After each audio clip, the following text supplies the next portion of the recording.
We're going to give the American people a huge tax cut for Christmas. It will be up to the Republicans to come through for America. I think they will. I hope they will. It's up to the Senate. And if they approve it, the House and the Senate will get together. I'll be there right in the middle of it, and we will come up with a bill that will be spectacular for growth and spectacular for the people of this country. Our tax plan. All right. Integral in this is what happens to that state local tax deduction. Both the House and Senate essentially remove it. The House at least leaves behind a $10,000 ante, if you will, that can allow you to write off mortgage interest to that effect. But again, the Senate doesn't include that. But the desired effect could already be felt in a number of states, those high tax states, that are rethinking surtaxes or higher taxes on the wealthy. New Jersey, the latest among them. So it might be having the effect without it even taking effect. Former Bush 43 speechwriter Ned Ryan, GOP fundraiser Noel Nickpour, and Trump 2020 advisory board member, former New York Congressman Nan Hayworth. Nan, and would you begin with you? New Jersey was the latest state to say about this idea of a millionaire's tax. The Senate president there, a Democrat, saying of the incoming Democratic administration, we might have to rethink this, mainly because it might not be an environment where our taxpayers, even the rich ones, could endure this. What do you think? No, Neil, a millionaire's tax never works. Maryland found that out without there being any SALT deduction issue on the table.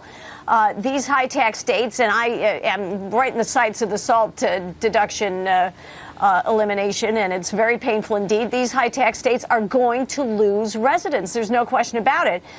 So either they are going to become more fiscally sensible, or they're going to head towards some very, very difficult times that will make it very difficult for them, for example, to finance their debt. So strong advice is to these states, they better get their act together. Still, no, that's a big price to pay for someone not to have to pay, right? I mean, you're saying on the one hand, you're going to pay higher federal taxes, but look at this as a blessing. At least you're not going to be paying any higher state taxes, which is the case if we're to believe Mr. Sweeney, who's the Senate president in New Jersey, is saying. Noel? Oh, I didn't know you were talking to me. Sorry. That thought that this could boomerang. Yeah, you know what? And I'll tell you what, they don't need much more of a push to get some of their high earner income people to flock to Florida, Wyoming, and Texas.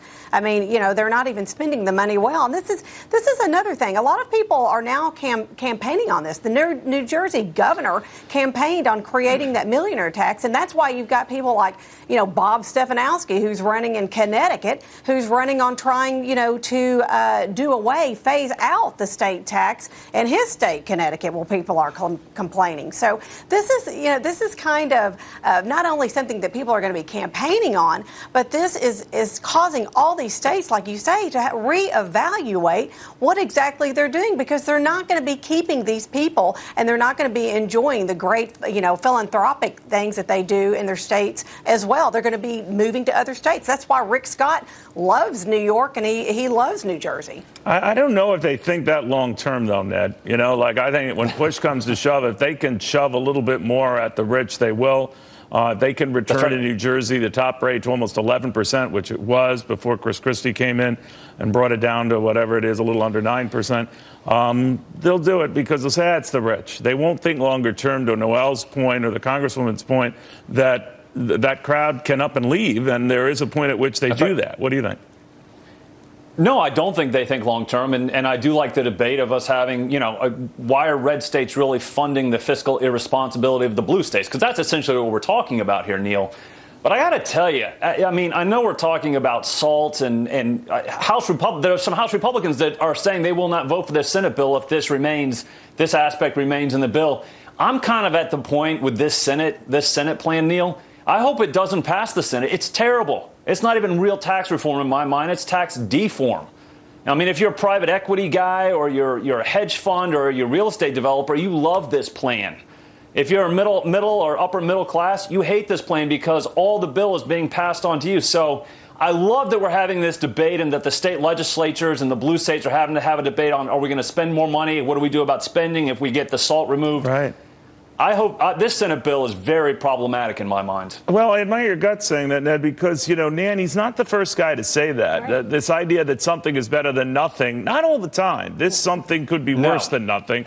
And there are a lot of folks who are realizing that to pay for a corporate cut that will be permanent, whatever you think of that, against individual cuts that won't be across the board and won't be permanent, that's rankling some people and could boomerang on the very folks pushing it. What do you think? Well, Neil, I agree with you. I do think there's something, obviously, that we need to get done desperately is to reduce taxes on businesses of all sizes in this country. They are the job creators that will make life better for every American, because the more people we can put to work and put into the revenue stream, the healthier the federal fisc will be. But it's definitely true that because the Senate is using this reconciliation mechanism and because we've got so-called deficit hawks, these pay-fors are going to kill us, along with the fact that we want a middle-class tax cut, and it's only 95% of taxes are paid by the top 20%.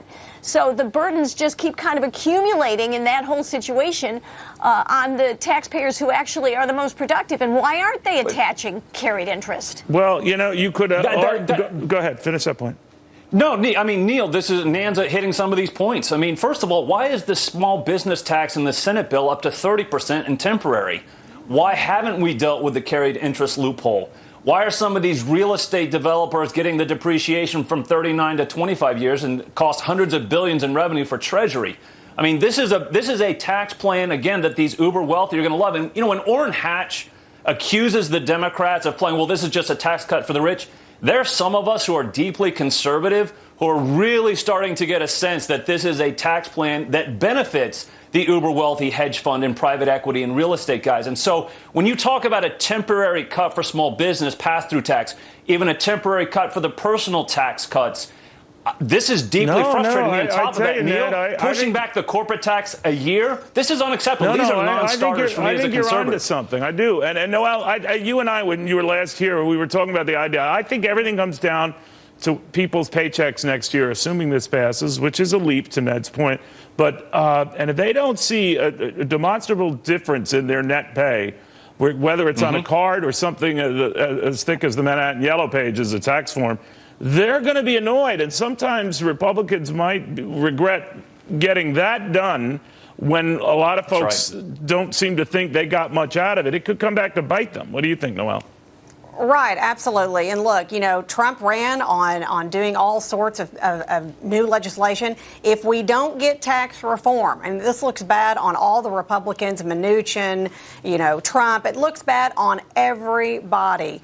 And if we don't get it done, how it's going to be taken out? It's going to be taken out in the polls.